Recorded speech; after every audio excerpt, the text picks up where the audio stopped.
né, a linha branca. Porque ele teve uma ideia, né, de cortar os impostos dos eletrodomésticos da chamada linha branca. Linha branca não é isso que vocês estão pensando, tá? Não é a linha branca do Pablo Escobar do Brasil, não. É a linha branca, eu vou falar para vocês aqui, ó.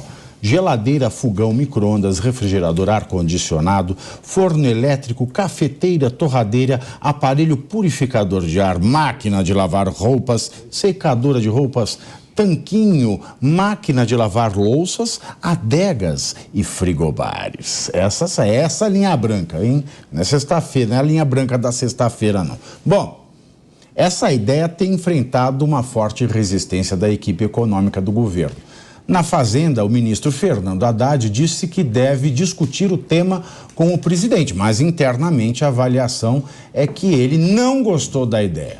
Haddad acredita que qualquer medida com impacto fiscal precisa de uma contrapartida no momento em que o governo busca reduzir o déficit de contas.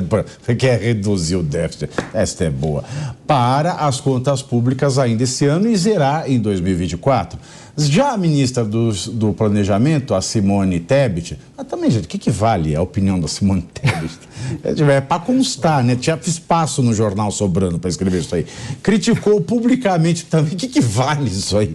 A criação do programa. A Tebet disse que a prioridade agora é o Desenrola, programa de renegociação de dívidas. Para a ministra, as famílias estão endividadas. Então não adianta eu lançar um desenrola e depois incentivar o povo a se enrolar, né? E quem vende linha branca, hein? Quem que é a maior vendedora de linha branca do Brasil? Não é o Pablo Escobar do Mato Grosso.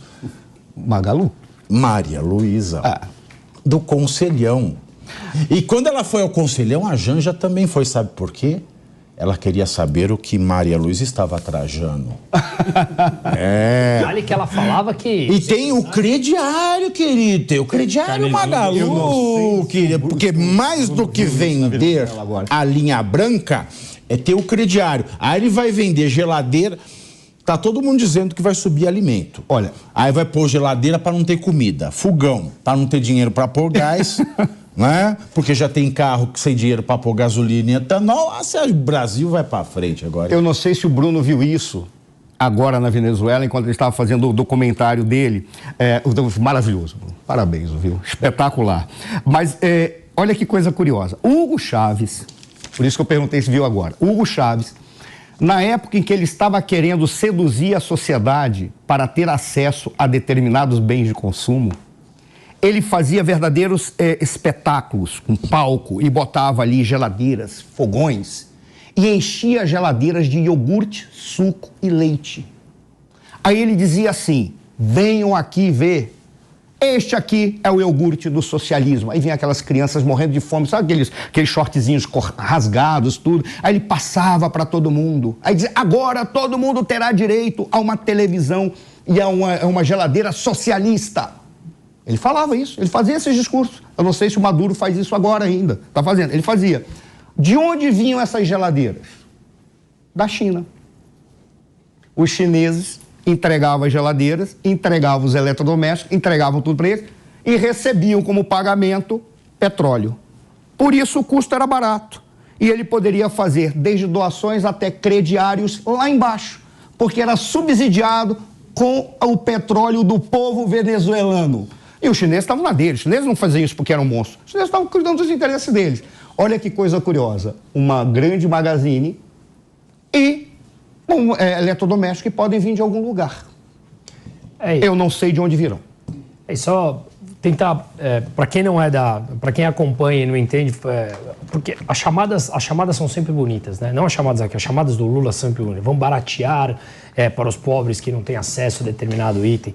De onde vem isso, né? Porque as pessoas acreditam que o dinheiro do Estado nasce assim em árvore, né? Então, basicamente, o subsídio que a gente fala, que o Marcelo falou agora, ele vem de duas maneiras. Ou o governo empresta dinheiro a uma taxa mais baixa que a taxa de mercado, e essa diferença de taxa de juros, alguém está pagando, e esse alguém somos nós, pagadores de imposto, então ele pega o nosso dinheiro e empresta para a população uma taxa mais baixa, e isso endivida o país, e um país mais endividado leva a uma desvalorização da moeda, que chega à inflação, e prejudica justamente os mais pobres, ou então você faz como o Lula fez em 2007, no seu segundo mandato, quando ele eliminou ou reduziu o IPI de produtos de linha branca, que é o imposto de produtos industrializados, para que esse produto chegasse mais barato na ponta final. Só que quando ele deixa de cobrar o imposto, ele, basicamente, o Estado arrecada menos.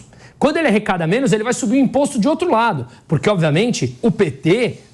governo que não vai controlar o déficit, basta dar uma lida por cima no arcabouço fiscal, você vê que ele vai ter que arrecadar de outro lado para fechar a conta dele. É a mesma coisa você na tua casa, você deixa de ter, tem 2 empregos, você deixa de ter um, você precisa arrumar, ou você diminui teu gasto, o PT não vai fazer isso, ou você tem que achar outra fonte de receita. Então, quem está pagando esse subsídio somos todos nós, inclusive ou principalmente a classe mais pobre, porque os impostos recaem sobre a classe mais pobre e a inflação prejudica justamente ao mais pobre, que é aquele que precisa dos produtos que, segundo Lula, precisa dos produtos de linha branca. E já para ir finalizando, a gente tem um costume de analisar uma janela de curto prazo. Se nós darmos uma olhada com mais no detalhe, o endividamento das famílias brasileiras, que ficou em voga a gente falar agora nos últimos tempos, ele não começou nos últimos 6 meses, 1 ano. Isso veio no começo dos anos 2000, com todo esse estímulo de crédito, de endividamento, com taxas subsidiadas. Em especial 2014, que foi o maior incentivo de dar crédito a quem não tinha condições de ter crédito feito pela Dilma. Ou antes, com o Lula, com o carro, com a linha branca em 2007. Então, esse endividamento no Brasil, que em 2005, 2006 era mais ou menos 20% da renda do brasileiro, e hoje já está em quase 60 e poucos por cento da renda. Vender linha branca no Brasil funciona, né? Negócio, hein? E deixa o pessoal na rua, hein? Não vai preso também, não vai preso. Então, só para ir finalizando, esse endividamento começou lá atrás. Essa política cobra o seu preço, a população endividada cobra o seu preço. Agora, ela já está extremamente endividada e não sei se tem mais capacidade de endividamento. Então, aquela política que funcionou lá atrás, como o Lula continua com a cabeça nos anos 80 e 90, que é a única maneira que ele sabe governar, mentindo, eu não sei se ele consegue hoje dar mais crédito para uma população. E até por isso que a equipe econômica está resistindo, porque ela sabe que não tem dinheiro para bancar isso. Ô, Negão, se você fosse aconselhar alguém que você vai aproveitar, né, a linha branca, vou comprar um fogão, você sugeriria a marca Daco? Não. Que Daco é bom? Calma, minha senhora, é só a marca do fogão. Mas o Lula vive ainda com a cabeça lá no ano 2002, lá em 2004, quando ele já estava eleito, e aonde o Brasil era totalmente diferente do que era hoje. Lá você não tinha internet, e quem tinha ainda estava ali nascendo a internet, super lerda, só da meia-noite para frente, para poder usar. E as pessoas ainda compravam muitos móveis, muitos aparelhos em loja de usados. Quando quebrava um aparelho na sua casa, você não comprava um novo, você mandava arrumar. Hoje, olha como está difícil de achar alguém que arruma. A gente vive uma outra realidade. Hoje, não quebra. Hoje existe uma facilitação na compra.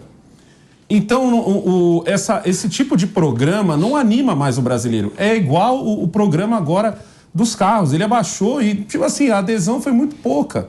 Quem comprou mais foi essas empresas que alugam carros, que um dia vão acabar vendendo esse carro mais usado para o pessoal que deveria estar comprando agora. Entendeu? Então, a cabeça do Lula ainda está nisso daí. Ele está querendo colocar coisas que foram legais ali no passado, legais entre aspas, né? No passado ele está querendo colocar agora. O mais louco para mim dessa história é que Fernando Haddad é quem tá colocando o pé no freio, porque também não existe uma comunicação entre o que o presidente fala e o que o Fernando Haddad fala. E outra coisa que o Lula não consegue entender, a velocidade da informação. Se o Lula falar qualquer coisinha agora, pega o horário aqui, ó, 3h15, 3h16 o Haddad estará sendo cobrado. E ele tá com aquela cara de vendido, de tipo assim, cara, eu não sei do que ele tá falando, e ele não consegue disfarçar essa cara. Simone Tebet a mesma coisa.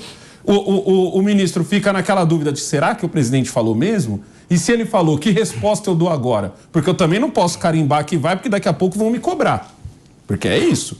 Entendeu? Vão cobrar ele, vão cobrar a Simone Tebet para, por último, cobrar o presidente Lula, que pode muito bem mudar de opinião, como ele já fez outras vezes. E cobrar a Venezuela, que é bom, nada. Nada. Agora, e a Simone Tebet aí tá ousadinha, hein? Sim, Tá ousadinha, Simone e Tebet. eu concordo com a crítica dela, mas também esse programa Desenrola ele pode trazer outro problema, né? Claro que as famílias precisam solucionar a grande questão das suas dívidas, mas eu estudo bastante esse tema do consumo em tempos líquidos, né? O Bauman tem um livro chamado Vida para o Consumo, só que o consumo no Brasil, principalmente entre as famílias mais pobres, ele está represado, e o desejo por consumir também.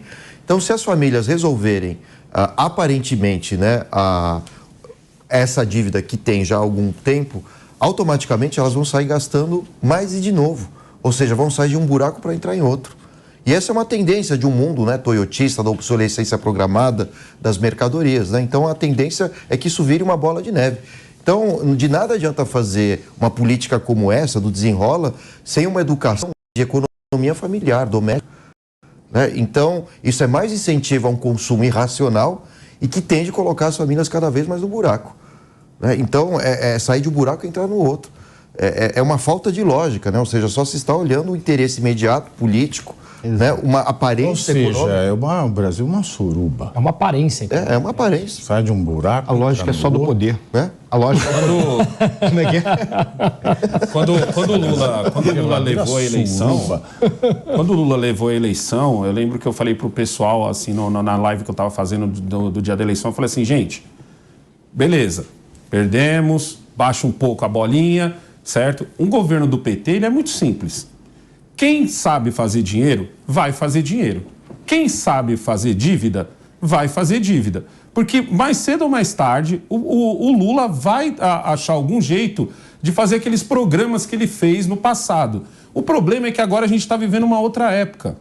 Então a gente está vivendo uma época dos móveis fakes, que você compra um móvel em janeiro, em dezembro ele já não presta mais. A gente está vivendo uma época dos comerciais massivos, consuma. Então você já está esperando até que seu móvel fique ruim para você poder comprar. Você nem pensa mais em tentar arrumar o seu produto que tiver quebrado. E a parte pior, antigamente, nessa mesma época em que o Lula baixou a linha branca e tal, você comprava, sei lá, uma geladeira, pagava lá em 12 vezes, você tinha 12 vezes sem juros. Hoje não. Hoje você comprou a sua geladeira lá de 2, 3 mil reais, você vai finalizar pagando uma geladeira de 4,5, 5. Independente se você vai atrasar ou não. Quem se lembra no passado em que você falava assim, pô, eu tenho que pagar em dia, porque se eu não pagar em dia, eu vou estar pagando juros. Sua preocupação era essa. Mas você comprava sabendo o quê? Comprei em 12 vezes sem juros, vou pagar em 12 vezes sem juros. Não aumentava em nada a sua conta. Você tinha lá 12 boletos iguais que você pegava ali. Hoje não. Hoje você vai comprar e não tem mais os sem juros. Você já tem os juros, você já tem ali. A geladeira, se você pagar à vista, custa 3 mil. Você pegou a prazo, filho, ela vai custar 5. Então não é mais só uma geladeira que está sendo vendida, é um empréstimo que está sendo feito. É o lucro dobrado ali, Pavinato. Uma casadinha. Entendeu? É um carnezinho gostoso. Vamos chamar o Celso. Cadê o Celso? Celso Russomano precisa ver isso aí. Precisa ir lá mostrar que isso é uma venda casada. É um empréstimo com o podruto.